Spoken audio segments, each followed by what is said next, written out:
তো আশা করছি নতুন আরেকটা ভিডিও নিয়ে, ঠিক আছে। তো আজকে দেখাবো যে আপনি কিভাবে আপনার ফোনের কিবোর্ডে আপনার ফটো বা যে কোনো ফটো খুব সহজেই সেট করতে পারবেন। তো এটা অনেক সহজ ব্যাপার, কিন্তু এটা অনেকেই জানে আবার অনেকেই জানে না। তো যারা জানে না তাদের জন্য এই ভিডিওটা অনেক স্পেশাল হতে চলেছে। তো এর জন্য আপনি চলে যাবেন হচ্ছে আপনার ফোনের প্লে স্টোর অ্যাপে, ঠিক আছে।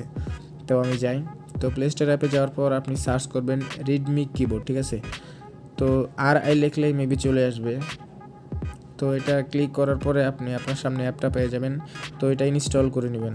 তো আমি ইনস্টল করে নিলাম। তো মেবি ইনস্টল হয়ে গেছে, ঠিক আছে। তো ইনস্টল হওয়ার পর আপনি অ্যাপটি ওপেন করবেন, ঠিক আছে। তো অ্যাপটি ওপেন করার পর আপনি 3টা স্টেপ পাবেন। তো আপনি 2 নাম্বার স্টেপের যাবেন, দেন এখানে ক্লিক করবেন সুইচ ইনপুট মেথডস, ঠিক আছে। তো এখানে ক্লিক করার পরে আপনি সিলেক্ট করবেন হচ্ছে রিডমি কিবোর্ড। তো কিবোর্ডটা সেট হয়ে গেছে, দেন এখন আমাদের ফটো সেট করতে হবে, ঠিক আছে। তো আমি কিবোর্ডে চলে যাব সরাসরি। দেন এখানে ক্লিক করবেন আপনি বাম সাইডে হচ্ছে তীর অপশনে, ঠিক আছে। তো এখানে ক্লিক করার পরে আপনি ট্রিপল ডটে ক্লিক করবেন।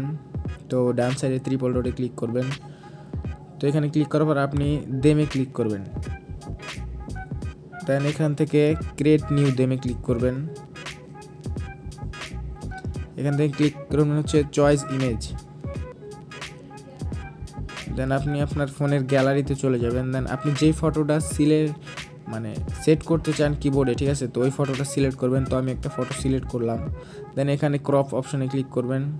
দেন এখানে হচ্ছে সেভ অ্যান্ড অ্যাপ্লাই অপশানে ক্লিক করবেন। তো আমি এখন সেট হয়েছে কিনা এটা চেক করার জন্য কিবোর্ডে গেলাম, ঠিক আছে। তো দেখতেই পাচ্ছেন যে সেট হয়ে গেছে। তো মেবি এইভাবেই কিবোর্ডে ফটো সেট করতে হয়।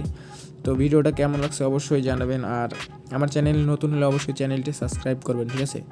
তো আজকের মতো এই পর্যন্তই, সবাই ভালো থাকবেন, বাই।